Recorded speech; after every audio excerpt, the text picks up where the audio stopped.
ठंडी चाय? हमारे पास बादाम है, किशमिश है, काजू है, अखरोट है। तुम्हारे पास क्या है? मेरे पास सेलो है, गर्मा गर्म चाय। सेलो वैक्यू स्टील की थर्मोसील टेक्नोलॉजी रखे गर्म को गर्म और ठंडे को ठंडा 24 घंटे। ये ठंडा भी रखता है? ठंडा लस्सी पिएगा? सेलो वैक्यू स्टील फ्लास्क रखे गर्म या ठंडा 24 घंटे।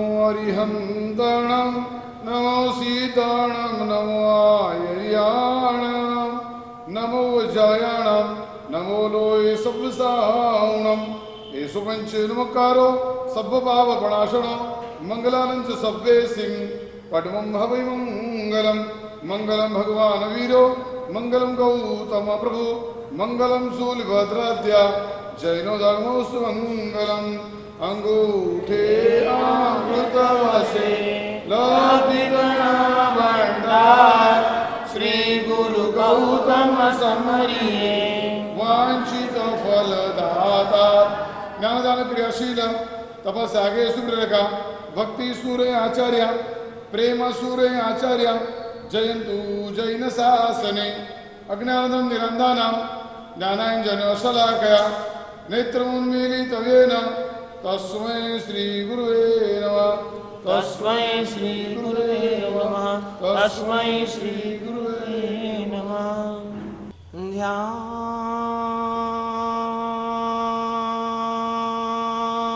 ध्यानमूलं गुरुर्मूर्ति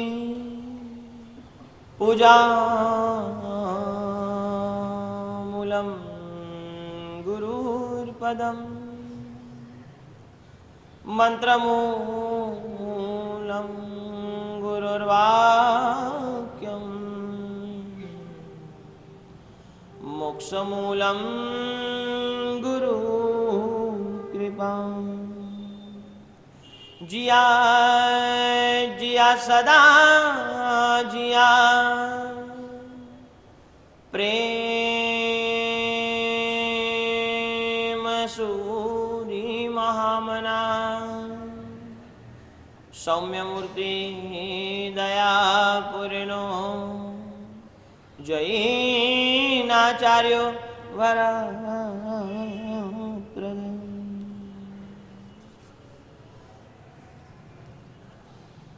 एक बार एक संत के पास एक युवान गया। युवान जाकर के संत को कहता है, महाराज मैं करीबन पिछले 7-8 साल से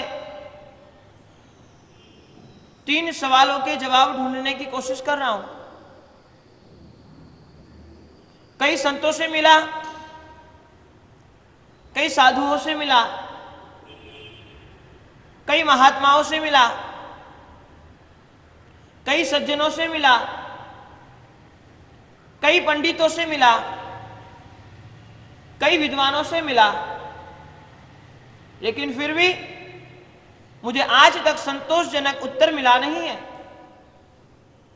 आपकी बड़ी ही नामना है, आपका बड़ा ही प्रभाव है, आपकी बड़ी ही विद्वत्ता है, इसलिए बहुत आशा के साथ में, बहुत एक अंतर के विश्वास के साथ में मैं आशा लेकर आपके पास आया हूं।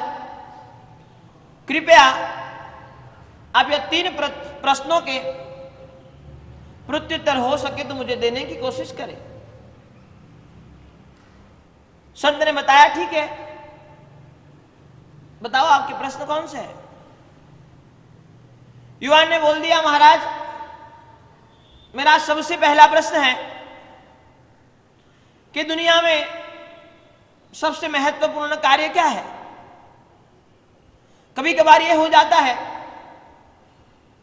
डॉक्टर वैद्य के पास जाते हैं, बोलते हैं शरीर का कार्य महत्वपूर्ण है। फाइनेंस के सेक्टर में जाते हैं तो कहते हैं व्यापार का कार्य महत्वपूर्ण है। उपाश्रय मंदिर में चले जाते हैं तो कहते हैं धर्म का कार्य महत्वपूर्ण है। महाराज मैं बहुत कंफ्यूज हूं कि सबसे महत्वपूर्ण कार्य कौन सा है। किसको हम सबसे महत्वपूर्ण माने?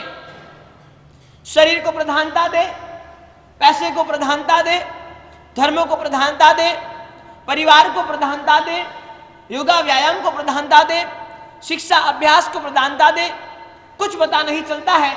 इसलिए पिछले 7-8 साल से मेरे दिमाग में यह प्रश्न घूम रहा है, सबसे महत्वपूर्ण कार्य कौन सा है? महाराज ने कहा ठीक है, दूसरा प्रश्न। और युवान ने दूसरा प्रश्न किया, महाराज मेरा दूसरा प्रश्न यह है, हमारे जीवन में सबसे महत्वपूर्ण व्यक्ति कौन है?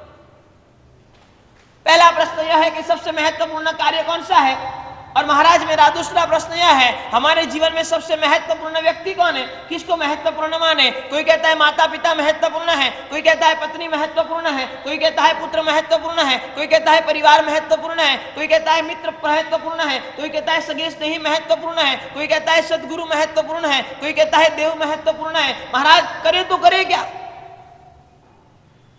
बहुत कंफ्यूज हूं, कुछ पता नहीं चल रहा है। पहला क्वेश्चन मेरा यह है कि सबसे महत्वपूर्ण कार्य कौन सा है। दूसरा क्वेश्चन मेरा यह है कि हमारे जीवन में सबसे महत्वपूर्ण व्यक्ति कौन है। और तीसरा क्वेश्चन यह है, हमारे जीवन में सबसे महत्वपूर्ण समय कौन सा है।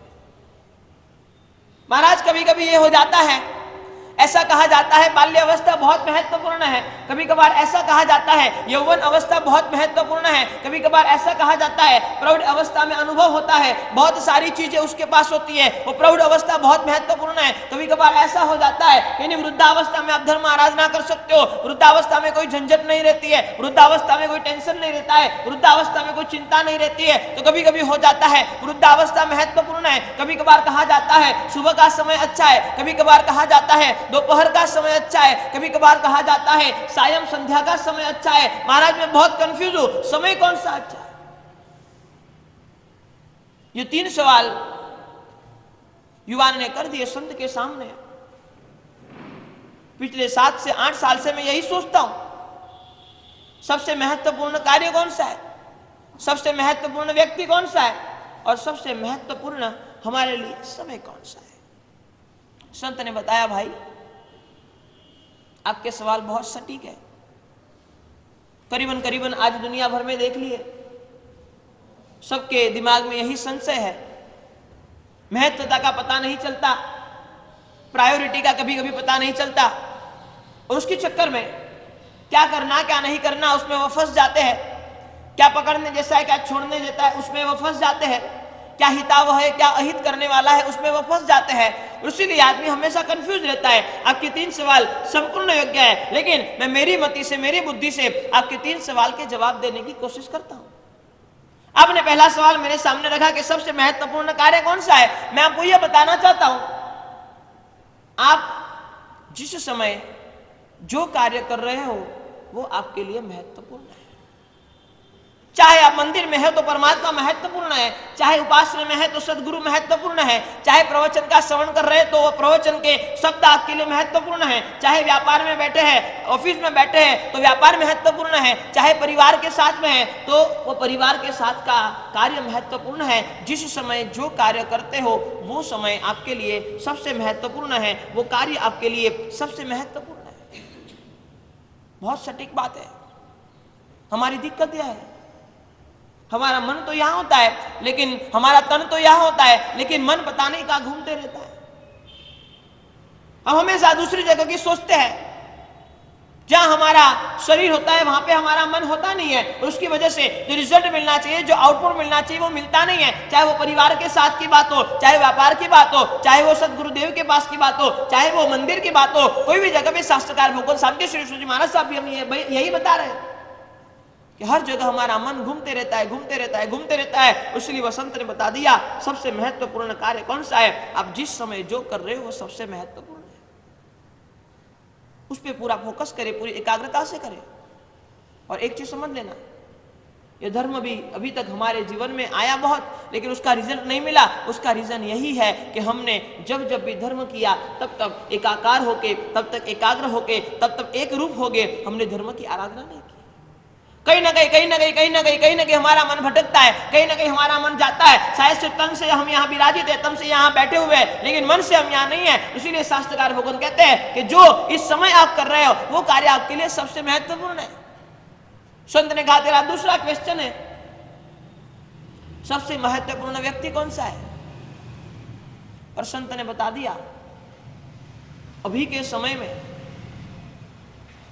यह मिनट पे या क्षण पे या सेकंड पे तेरे निकट में जो है वो तेरे लिए सबसे महत्वपूर्ण है। तेरे समीप में जो है, तेरे नजदीक में जो है, तो जो तेरा ध्यान रख रहा है, जो तेरे पास में बैठा है, अभी के लिए वो सबसे महत्वपूर्ण है। कभी कभी ऐसा हो जाता है, हम व्यक्ति के साथ बात तो करते हैं लेकिन हमारा मन कहीं और हो जाता है और व्यक्ति को लगता है कि मेरे साथ बात प्रॉपर नहीं हो रही है, मेरे साथ वार्तालाप बराबर नहीं हो रहा है। इसीलिए कहा गया कि आपके पास में, आपके निकट में, आपके समीप में जो व्यक्ति है वो अभी के लिए आपके लिए बहुत महत्वपूर्ण है। और तीसरा आपका प्रश्न था समय के बारे में कि सबसे महत्वपूर्ण समय कौन सा है, और संत ने बता दिया। मैं आपको स्पष्ट रूप से बता देता हूं, वर्तमान यानी आज, यानी अब, यानी यह सेकंड, यह पल, यह मिनट, यह घंटा, यह समय आपके लिए सबसे महत्वपूर्ण है। क्यों सबसे महत्वपूर्ण है? क्योंकि पीछे जो चला गया उसको हम कुछ कर नहीं सकते, आगे क्या होगा हमें कुछ पता नहीं है। वर्तमान में जो जीते हैं वो सबसे महत्वपूर्ण है। वर्तमान का जो समय हमारे सामने आया हुआ है वो हमारे लिए सबसे महत्वपूर्ण है। और इसीलिए वसंत ने बता दिया कि भाई एक चीज समझ ले, तेरे तीनों आंसर यही है। अभी जो तू कर रहा है वो कार्य तेरे लिए सबसे महत्वपूर्ण है। तेरे निकट में जो व्यक्ति बैठा हुआ है वो तेरे लिए सबसे महत्वपूर्ण है, और वर्तमान का समय तेरे लिए सबसे महत्वपूर्ण है। परम पूज्य आचार्य भगवान शांति श्री शिवाजी महाराज साहब भी हमें यही बात बता रहे हैं। हम वर्तमान समय को जानेंगे नहीं तो धर्म कैसे करेंगे? जब भी धर्म के कार्य करते हैं तब तक एकाकार नहीं बनेंगे तो धर्म की फलश्रुति कैसे प्राप्त करेंगे? अरे मैं नहीं कहता कि आप व्यापार में हो तब भी धर्म को याद करो, पर जब हम गुरु के सामने, जब हम देव के सामने, तो फिर हम क्यों एकाकार न बने, क्यों हम एक रूप न बने, क्यों हम एक रस होकर धर्म की आराधना न करें? बहुत ही अद्भुत बात धर्म रत्न प्रकरण ग्रंथ के माध्यम से परम पूज्य आचार्य भगवान शांति श्री शिवाजी महाराज साहब हमें बता रहे हैं।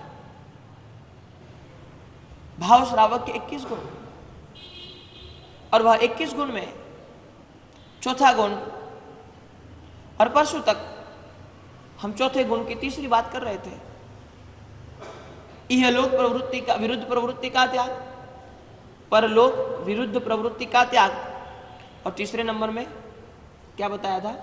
दान, जिस पर हमने करीबन एक सप्ताह चर्चा की। अलग अलग एंगल से दान के भूषण क्या है, दान के दूषण क्या है, कौन सी चीज आपके दान को सक्सेस कर सकती है, कौन सी चीज आपके दान को डुबा सकती है। आज एक और स्टेप आगे चलते हैं। यह लोक विरुद्ध प्रवृत्ति का त्याग, पर लोक विरुद्ध प्रवृत्ति का त्याग, तीसरे नंबर में दान, और चौथे नंबर में शांति श्री शिवाजी महाराज साहब ने बता दिया कि लोकप्रिय होने के लिए, चाहे संसार सागर से तीरने के लिए, यहां से बाहर निकलने के लिए चौथी क्वालिटी जो आपके जीवन में चाहिए वो है विनय। तीसरे नंबर में दान तो चौथे नंबर में विनय। ये सब चीजें ऐसी है जो आपके जीवन को प्रदर्शित करती है, जो आपके आचारों को प्रदर्शित करती है। आपके विचार चाहे कितने भी अच्छे हो, मैं आपको पहले दिन से ये बता रहा हूं, लोकप्रियता क्यों हमें होना है, लोकप्रिय क्यों बनना है। हम कहते हैं धर्म इंटरनल सब्जेक्ट है, उसको एक्सटर्नल क्यों बनाए, लेकिन मैं फिर से आपको वही बता दूं, विचार भ्रष्ट होता है, आप खुद बिगड़ते हो, आचार भ्रष्ट होता है, पूरा समाज आपके पीछे बिगड़ता है। इसके लिए विचार की भ्रष्टता फिर भी एक बार शास्त्रकार भगवान चला लेंगे, लेकिन आचार की भ्रष्टता जरा भी नहीं चलेगी। और इसलिए हमारे वहां सूत्र दिया गया है, लोग विरुद्ध चाहो, लोग विरोध का त्याग करो। कभी कभार हमारे यहां कई बार ऐसा हो जाता है, दीपावली महापर्व आता है और दीपावली महापर्व हमारी तिथि के व्यवस्था की वजह से एक आध दिन आगे पीछे होता है, लेकिन फिर भी लोग व्यवहार बना रहे हैं। उसीलिए दुनिया जिस दिन दिवाली करती है, पूरा हिंदू समाज जिस दिन दिवाली करता है, उसी दिन हम दिवाली करते हैं। कभी कभार ऐसा भी आ जाता है, बीच में एक दिन खाली आ जाता है, दीपावली और नए साल के बीच में एक दिन खाली आ जाता है, गुजराती में उसको धोखा कहते हैं। ऐसा भी आ जाता है, लेकिन फिर भी हम लोग के विरुद्ध नहीं जाते। हमारी व्यवस्था चाहे कुछ भी हो, हमारी परंपरा चाहे कुछ भी हो, लेकिन जो सज्जन लोग जिसका विरोध करे, संत जिसका विरोध करे, ऐसा कार्य हमें करना नहीं है। इसीलिए हमारे यहाँ सूत्र दिया गया है, लोग विरुद्ध चाहो। हमारे यहाँ निश्चय धर्म है तो हमारे यहाँ व्यवहार भी धर्म है। हमारे यहाँ भावों की बात की है तो हमारे यहाँ आचारों की भी बात की है। हमारे यहाँ त्याग की बात की है तो हमारे यहाँ तप की भी बात की है। त्याग शायद मन से होता है, तप बाह्य रूप से होता है। निश्चय चाहे हम आत्मा से कर ले, व्यवहार हमारे शरीर से हमें संभालना पड़ता है। भाव चाहे हम अंतर से कितनी अच्छी भावना वाले, लेकिन आचार बाहर प्रदर्शित होते हैं। इसीलिए शास्त्रकार भगवत ने बताया चौथे नंबर में विनय बहुत महत्वपूर्ण है। शांति सुरेश्वर जी महाराज साहब ने 2 सूत्र दिए विनय के बारे में। हमारे जीव शासन के सर्वश्रेष्ठ सूत्र है वो। पहला सूत्र बताया विनय मूलो धम्मो। विनय मूलो धम्मो एक सूत्र बताया। उत्तराध्ययन सूत्र के माध्यम से परमात्मा महावीर ने खुद की अंतिम देशना में जो पहला अध्ययन रखा उसका नाम बताया विनय अध्ययन। और विनय अध्ययन में कई प्रकार के अलग अलग विनय बताए, लेकिन वहां सबसे महत्वपूर्ण सूत्र परमात्मा महावीर ने खुद की अंतिम देशना में बता दिया। और वहां परमात्मा महावीर ने बता दिया विनय मूलो धम्मो। विनय धर्म का मूल है। धर्म का यदि कोई मूल है तो वो विनय है। इसीलिए उत्तराध्ययन सूत्र में सबसे पहला अध्ययन लिखा गया विनय अध्ययन।